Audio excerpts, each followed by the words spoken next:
நெறைய பேர் இந்த ஒரு விஷயத்த அவங்க குழந்தைங்க கிட்ட கவனிக்க மிஸ் பண்ணிடுறாங்க.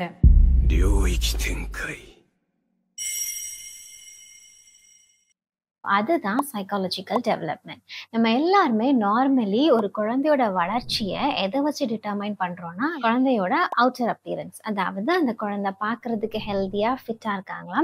அவங்களுக்கு ஹைட்டுக்கு ஏத்த வெயிட் இருக்கா? நார்மல் பிசிக்கல் மைல்ஸ்டோன்ஸ் எல்லாம் அச்சீவ் பண்ணியிருக்காங்கன்னு வச்சு தான் அந்த குழந்தையோட growth நார்மலா இருக்கா இல்லையான்னு நம்ம டிட்டர்மைன் பண்றோம். ஆனா இதை விட ரொம்ப இம்பார்ட்டன்டான ஒன்று தான் அந்த குழந்தையோட சைக்காலஜிக்கல் டெவலப்மெண்ட். அதாவது அவங்களோட இன்னர் மென்டல் டெவலப்மெண்ட்.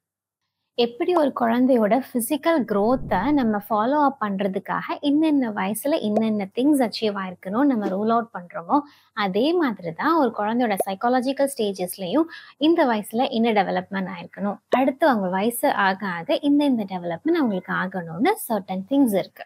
ஸோ அந்த ஸ்டேஜஸ் ஆஃப் டெவலப்மெண்ட் எல்லாத்தையுமே நம்ம டீட்டெயிலாக இன்னொரு வீடியோவில் பார்க்கலாம். ஆனால் இந்த சைக்காலஜிக்கல் டெவலப்மெண்ட் ஏன் இவ்வளோ இம்பார்ட்டன்ட்டுங்கிறத இந்த வீடியோவில் பார்க்கலாம். நார்மலி ஒரு குழந்தை பிறந்து அவங்க 12 வயசு ஆகிறதுக்கு முன்னாடியே அந்த குழந்தைங்களுக்குள்ளாக நிறைய மாற்றங்கள் ஏற்படும். அவங்க அவுட்டர் அப்பியரன்ஸ் ஆகட்டும், அவங்க உள்ளாடி நடக்கிற விஷயங்களுமே அவங்களுக்குள்ளாக நிறைய மாற்றங்கள் ஏற்படுத்த வாய்ப்பு இருக்கு. இதுல இம்பார்ட்டன்டான ஃபேக்ட் என்னன்னா, இந்த ஃபர்ஸ்ட் 12 இயர்ஸ் ஆஃப் லைஃப்ல அவங்க என்ன விஷயங்கள் பார்க்குறாங்களோ, என்ன விஷயத்த கத்துக்கிறாங்களோ, அது லேட்டர் ஆன் அவங்க பர்சனாலிட்டி டெவலப் பண்றதுக்கு ரொம்ப ரொம்ப முக்கியமான ஒரு பங்கு கொடுக்குது. ஸோ அதனால தான் இந்த சைக்காலஜிக்கல் டெவலப்மெண்ட் அவ்வளோ இம்பார்ட்டன்ட்.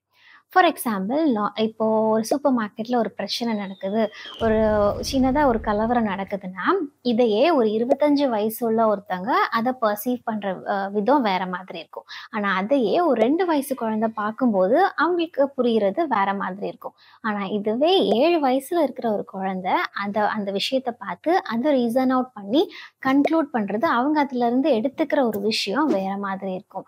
ஸோ இதனால தான் நம்ம குழந்தைங்க அந்த சைல்ட்ஹுட் பீரியட்ல, அதாவது அந்த குழந்தை பருவத்துல என்ன விஷயத்த பார்க்குறாங்க, அதுல இருந்து அவங்க என்ன விஷயத்த கத்துக்கிறாங்கங்கிறது ரொம்பவே இம்பார்ட்டண்ட்டான ஒரு விஷயம்.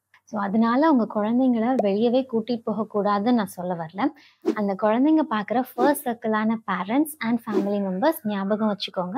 உங்க குழந்தைங்க இப்ப பார்க்குற விஷயங்களும், இப்ப கத்துக்கிற விஷயங்களும் இதோட முடிய போறது கிடையாது. பின்னாடி ஒரு 25 வயசுல அவங்க எப்படி இருக்க போறாங்கங்கிறத டிட்டர்மைன் பண்றது இப்ப நீங்க கொடுக்குற விஷயங்கள் தான். ஸோ உங்க குழந்தைங்க எப்படி வளர போறாங்க, எந்த விதத்துல இந்த உலகத்தை பார்க்க போறாங்கங்கிறது உங்க கையில தான் இருக்கு. அண்ட் ஒரு குழந்தைய ஒரு நல்ல ஒரு ஹியூமன் பீயிங்கா வளர்த்தெடுக்கிறது நம்ம ஒவ்வொருத்தரோட கடமை. So let's create a better future for the next generation. Thank you.